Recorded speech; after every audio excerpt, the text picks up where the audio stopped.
Welcome to Vegas Hockey Hub here in the sports entertainment capital of the world, Las Vegas, Nevada, on PRConnectionRadio.com, the voice of new media. I'm your host, Ian Rickelli.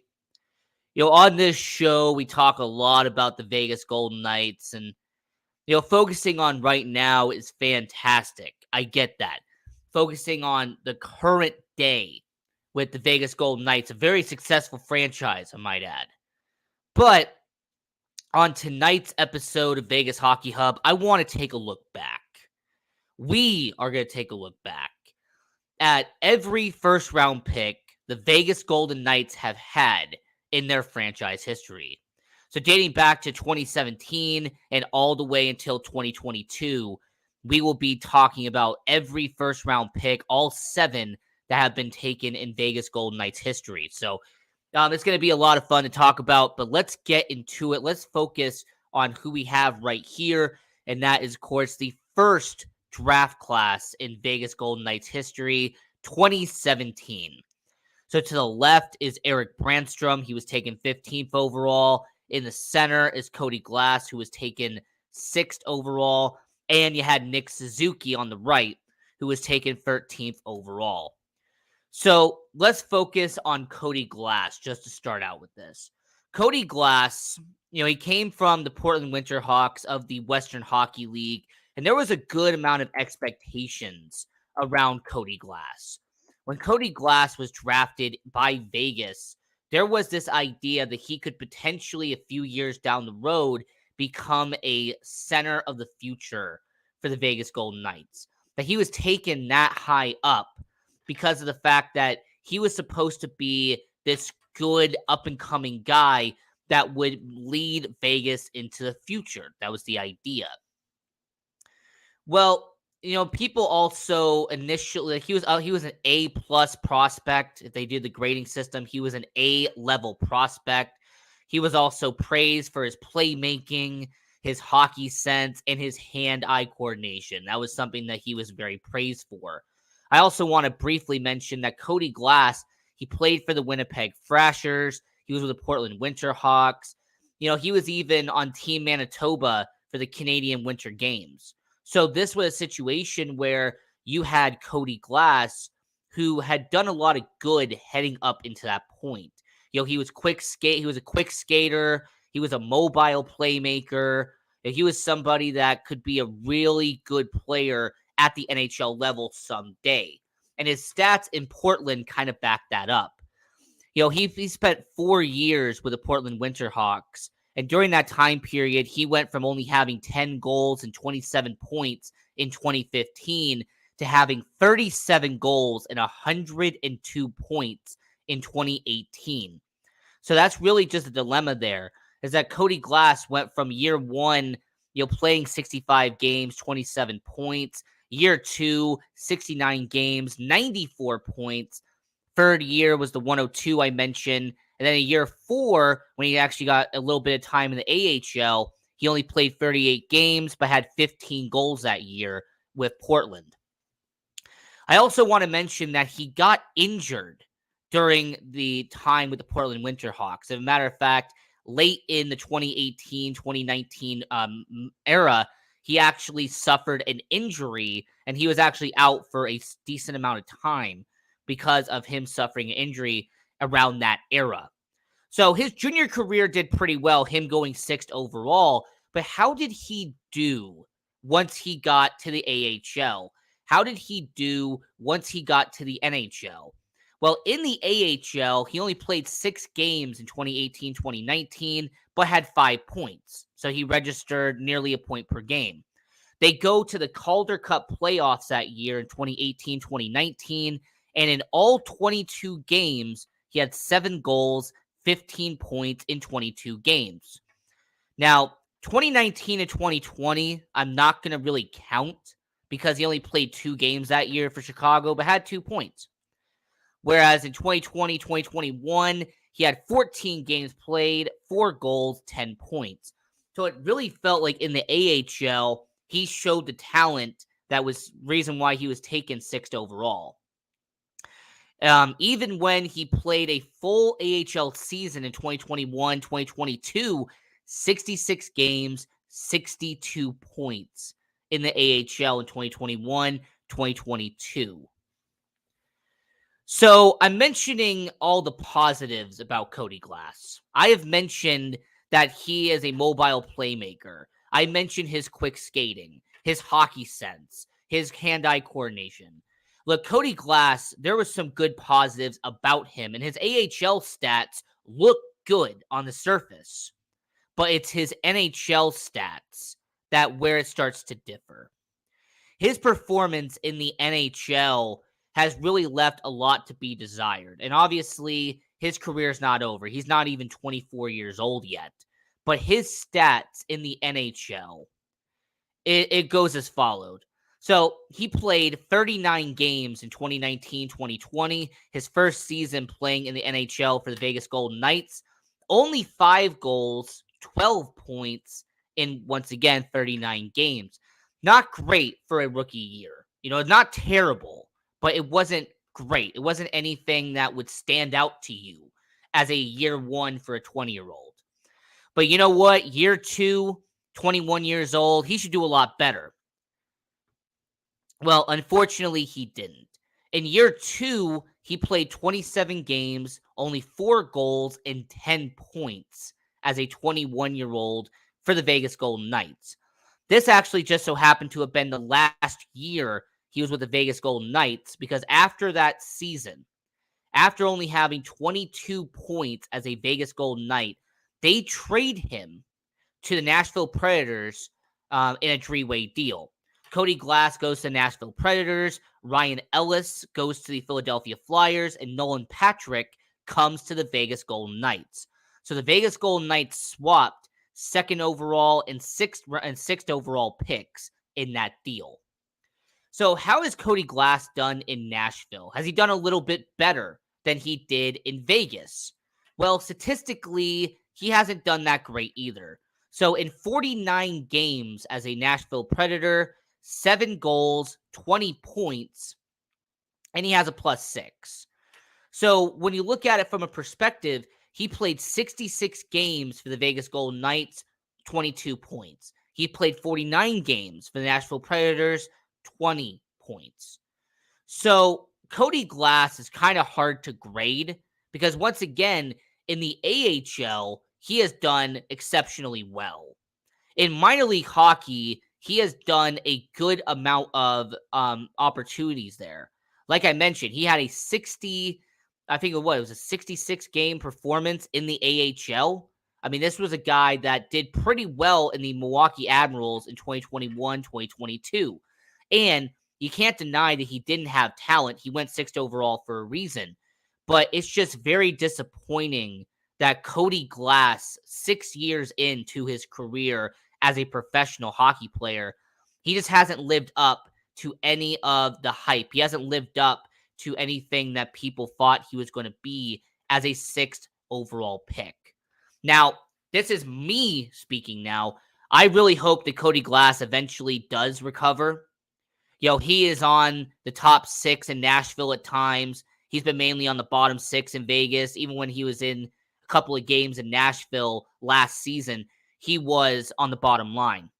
So if Cody Glass eventually develops and becomes a middle 6 forward, I think that would be the best case scenario. But no, I don't think Cody Glass will ever become a top line center that a 6th overall pick was projected to be. But a middle 6 forward would be a best case scenario. Most likely, he's going to be a bottom 6 forward in Nashville and any other teams he plays in with his career. And hopefully, he does have a good long career in the NHL, because I did like Cody Glass. I thought that he would be a good player. I just hope that eventually he does turn it around, because I saw the talent that he had in Portland, and I just hope that one day it can turn itself around. But Cody Glass, just to recap real quick, his statistics in the NHL 5 years in: 115 games played, 16 goals, 42 points, a +5, and 26 penalty minutes. He has had no awards, no accolades, and he is currently on the bottom 6 for the Nashville Predators. So that was Cody Glass, okay? And I'm going to show you some pictures real quick. That was Cody Glass playing for the Chicago Wolves during the 2 years he was there. That was him playing for the Vegas Golden Knights, going up against the Philadelphia Flyers, the team that he was part of the three-way trade with. And now you see him with the Nashville Predators, where he is now. So that was Cody Glass. Well, the next player the Vegas Golden Knights took in that 2017 class is unforgivable. This is a guy who should have been a great player here in Vegas. This is a guy that could be a top-line center today on the Vegas Golden Knights if everything had gone accordingly. In fact, I believe that an alternate reality somewhere, the Max Pacioretty trade doesn't happen, and Nick Suzuki is a two-time All-Star here in Las Vegas. I truly believe that. Nick Suzuki, watching him in juniors, seeing him a little bit in the AHL, I knew that Nick Suzuki was going to be a good player someday, but unfortunately, it just wasn't here in Vegas. So let's just get into it. All right, Nick Suzuki as a player, he is a guy that was drafted 13th overall. He was from the Ontario Hockey League.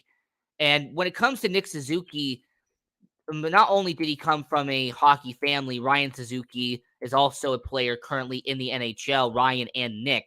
But this is a guy in Nick Suzuki who, regardless if he was part of Team Canada on their junior team, he was part of the 2019 World Juniors for Team Canada. He was also one of the only 3 Owen Sound Attack members to participate in the 2015 World Under-17 Hockey Challenge. He also won gold with Team Canada in the World Under-17 Hockey Challenge. So Nick Suzuki, from almost day one, he had a lot of accolades. He did some good in his career. And just his 4 years playing in the OHL, you could tell that he was eventually going to become a good player. Nick Suzuki in year 1 had 20 goals, 38 points for 63 games played. Year 2, 65 games played, 45 goals, 96 points. Year 3, the year he got drafted by Vegas, 64 games, 42 goals, 100 assists. And year 4, his final year in juniors, 59 games played, 34 goals, and he had 94 points. So Nick Suzuki throughout his junior career was phenomenal. And he played a little bit for the Chicago Wolves. He played in the 2018 Calder Cup playoffs for the Chicago Wolves. But what happened once in that 2019 offseason is something that the Vegas Golden Knights are always going to be looked at and mocked for. So on September 18th, 2018, the Vegas Golden Knights trade Nick Suzuki, Thomas Tatar, and a second-round pick, which I think became Joseph Foligno, to the Montreal Canadiens in exchange for Max Pacioretty. This is a trade that back then looked interesting, but in hindsight now, 5 years later, has looked terrible for the Vegas Golden Knights. This is a trade that 5 years later should have never happened.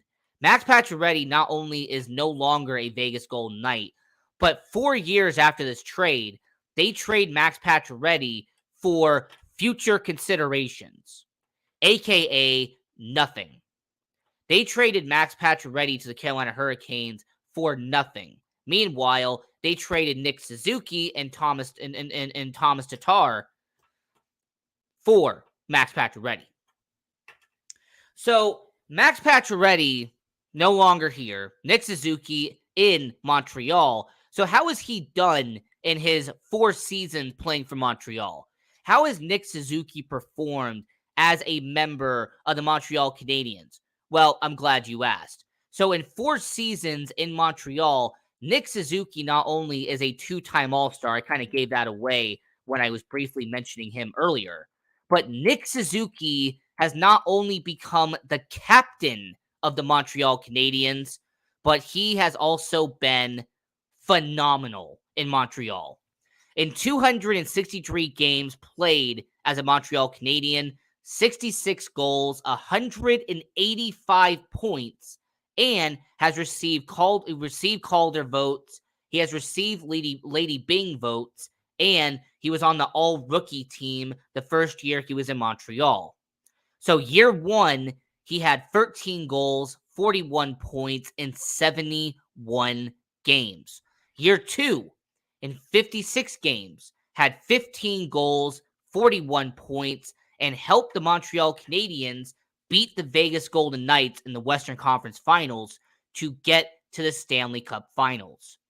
So Nick Suzuki in his first 2 years had 82 points, a Stanley Cup Final appearance, and beat the Vegas Golden Knights in the playoffs to get there. I also want to mention that in the playoffs that year that the Montreal Canadiens got there, Nick Suzuki had 7 goals and 16 points in that playoff run that they got to the Stanley Cup Final. So Nick Suzuki already has 11 playoff goals in his career, and he is not even 24 years old. So year 3, that he finally becomes an All-Star, got to his first All-Star game here in Las Vegas. That was ironic too.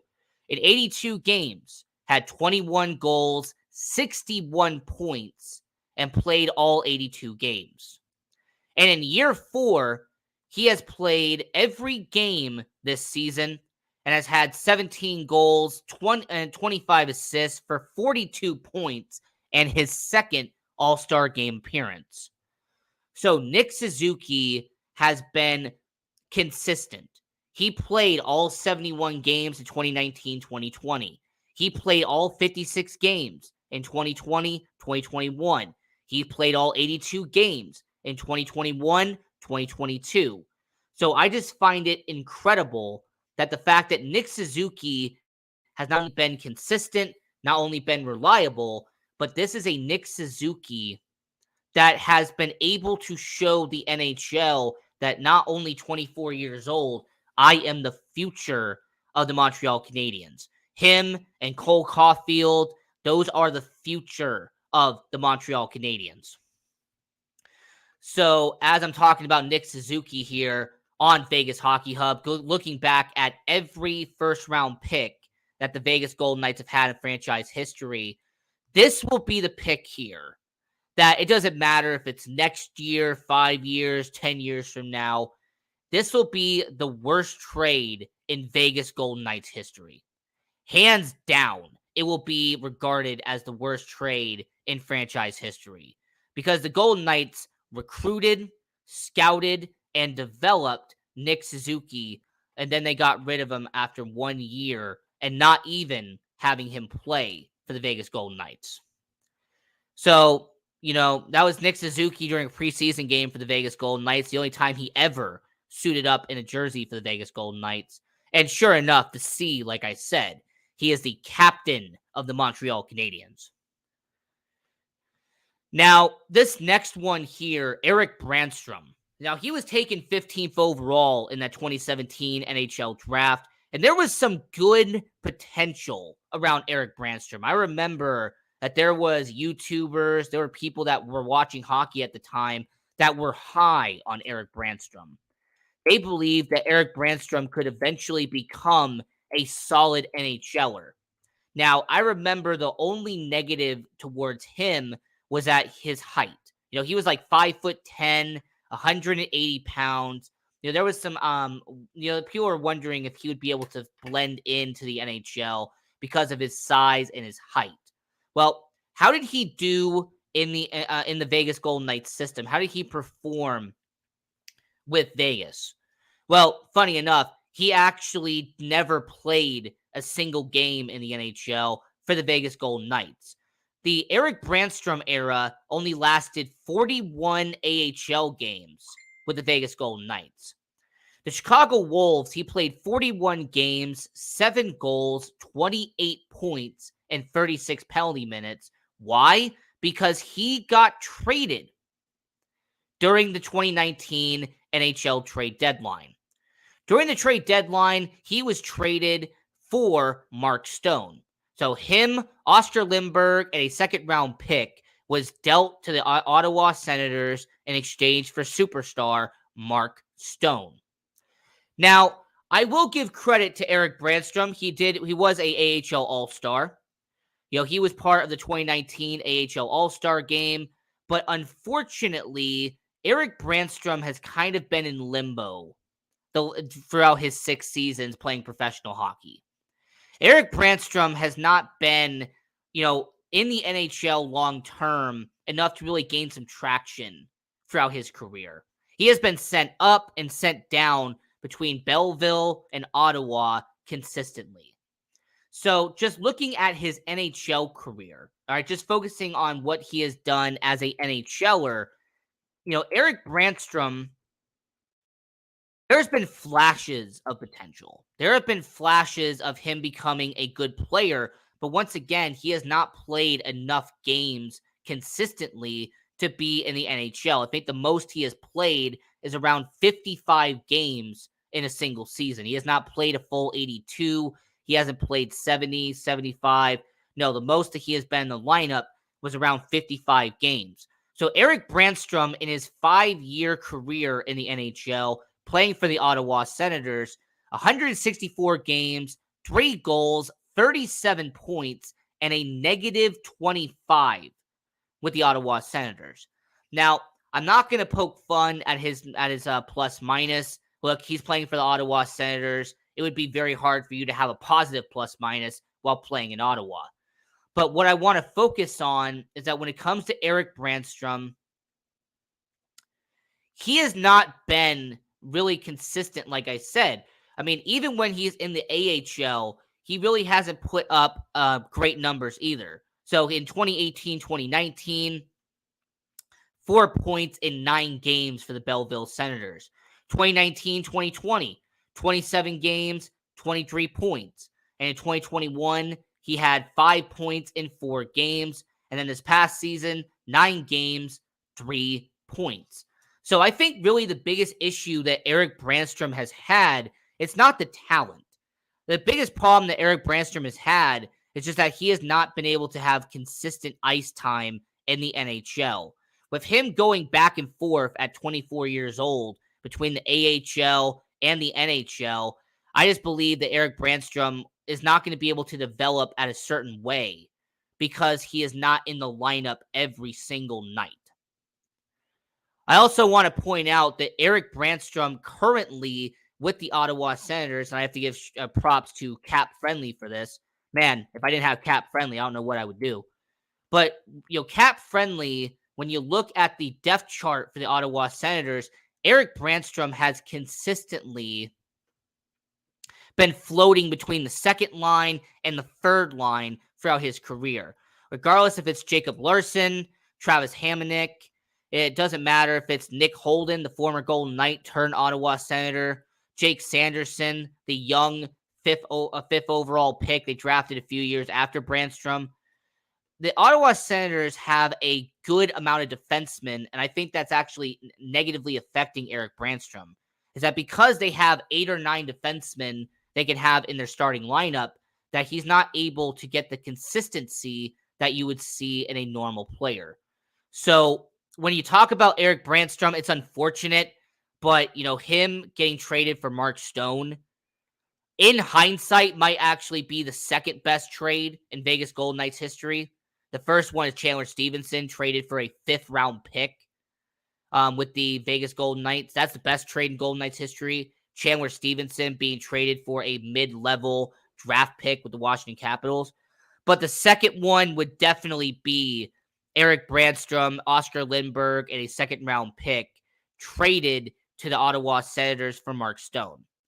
So, you know what? I hope eventually Eric Brandstrom can turn it around. I hope everyone here, nothing but success. But so far, he has just been in limbo, going back and forth between the AHL and the NHL. So that focused on the 2017 draft. And yes, I'm showing you the photos now. That was him in the preseason with the Vegas Golden Knights, playing for Belleville in the AHL, and now playing in the NHL for the Ottawa Senators. But, when we're talking about that, how about we mention a guy like this? Peyton Krebs was the next first-round pick, and that was in 2019. Now, Peyton Krebs got traded in the Jack Eichel trade. Alex Tuch, Peyton Krebs, and a first-round pick was dealt to the Buffalo Sabres for Jack Eichel.